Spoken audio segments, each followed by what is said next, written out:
Hey everyone, welcome to the third annual Christmas special, where today I'm talking about the 1993 stop-motion animated musical that is a story by Tim Burton and directed by Henry Selick, and that is Tim Burton's The Nightmare Before Christmas. In 2016, I saw this movie for the first ever time, and I did not like the movie. I would give it a 1.5 out of 5. So 6 years later, as I'm recording this review, has my mind changed? Well, after watching the movie, I can say that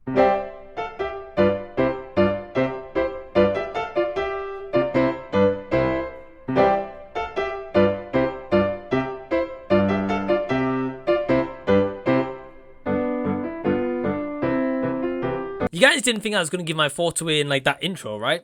I'm only kidding. But hey guys, thank you so much for tuning into this review. I've been wanting to talk about this movie for a while and an opportunity to revisit it for a while because I haven't in 6 years and I only had that memory of seeing it at the cinema, which I didn't really enjoy the movie. So going into The Nightmare Before Christmas this time in 2022, I did a little bit of research after the movie. I checked up on kind of the cast list and stuff. And first I just want to say that I absolutely admire the fact that it took a team of nearly around 100 people 3 years to make this movie, because for one stop motion effect it took up to 12 different movements for 1 second of footage, which is just absolutely nuts. And you don't get a movie kind of made like this that often very much. I think the last one I saw was maybe Chuck Steele last year. I can't quite remember.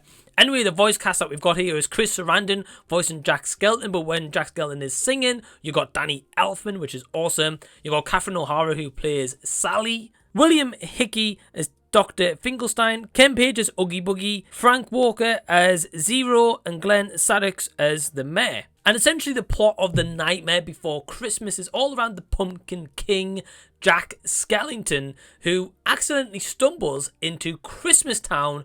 And as soon as he does, he is absolutely enticed in this town. And he kind of wants to bring that to Halloween Town, but he also kind of wants to take over it. And he decides to kidnap Santa Claus. So that's all I'm going to kind of say for like spoilers, because I'm sure by now, probably most people's probably seen this movie. But if you haven't, I don't want to ruin it for you. I don't want to be that guy. So yeah, 6 years later, has my mind finally changed on this movie? Well, I can say after experiencing the movie, it has, guys. Yeah, it really, really has. I would say that I went into this movie with very, very minute expectations. I thought, I didn't like it 6 years ago. You know, what's going to change between then and now? Now, of course, I've started YouTube in 2018, you know, since watching Batman Begins, which was always the movie I'm going to credit for changing my kind of perception on movies. My mindset is kind of changed also, and I think definitely that movie has inspired me throughout the way on my YouTube journey and really analyze and see movies differently. And after watching this last night and this morning, because I watched half last night, it was very late, and I watched half this morning, yeah, I honestly had a really good time with this movie. The voice cast overall is absolutely solid here.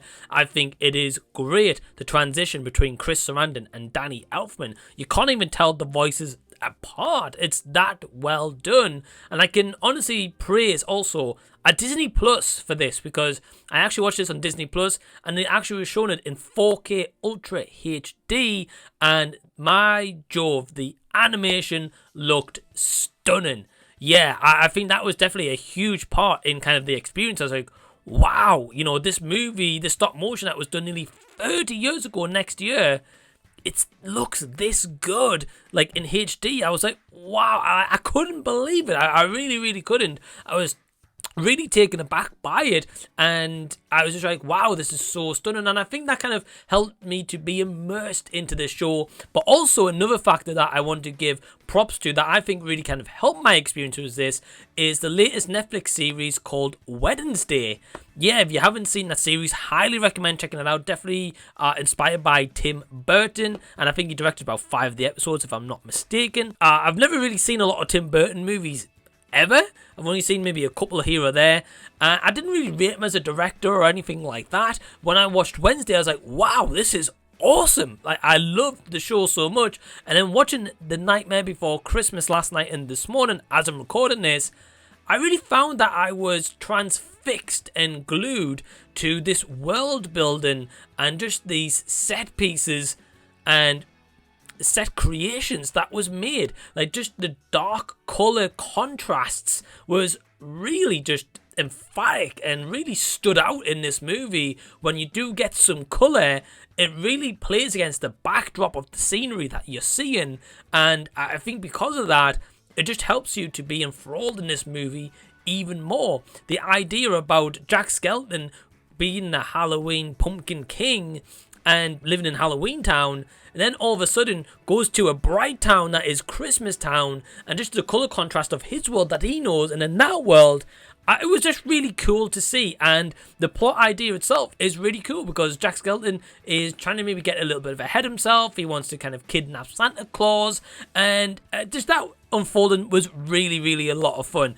I have a lot of praise here. I really enjoyed the voice cast. I liked all the characters here as well. I didn't think any characters or anything was particularly annoying. Maybe the odd minor one or two, but nothing where I could be like, oh, I hated that character, because I actually didn't. I found them all interesting for the 1 hour and 14 minute runtime that we get in this movie. I also enjoyed most of the musical numbers here as well. I think there's about 10 songs in total, and I think what would have been really cool is, I know on the soundtrack, I was reading that Patrick Stewart narrated the prologue and the epilogue, which I think was a huge shame that's only the soundtrack only and not in the movie. I think that would have really just elevated the movie even more for me, because I love Patrick Stewart. So it's a shame that I was only kept to the soundtrack. I haven't actually listened to the soundtrack, but yeah, I think most of the musical numbers here are cool, especially like This Is Halloween. That was definitely my favourite. Probably most people's, to be honest. But yeah, definitely got a lot of praise for this movie. Really enjoyed the animation, the voice cast, the music, the story, and the plot that plays out here. It's very simple. It's just very unique, I would say, as well, especially from the movie in 1993. Now, if I've got any negatives here, and this is where I would say stops me from giving this movie, above a 4 or 5 stars, is this is a stop motion animated musical movie. So I completely appreciate that. And it's an hour and 14 minutes. So normally musicals are over 90 minutes easily for most part. And you might get about 15 songs in that musical, 20, I don't know, whatever, about it depends on different movies. I feel like some of the songs in here really didn't need to be in this movie. And for me, I didn't like every song. I felt like maybe about 6 or 7 of them was pretty good. Some of them I just didn't like at all. I just found myself like, why did we need a musical number here right now? I just didn't think it was warranted at that time. And the song wasn't catchy either. So I was like, it's not as if it's a cool song, but I felt it was like an unnecessary moment.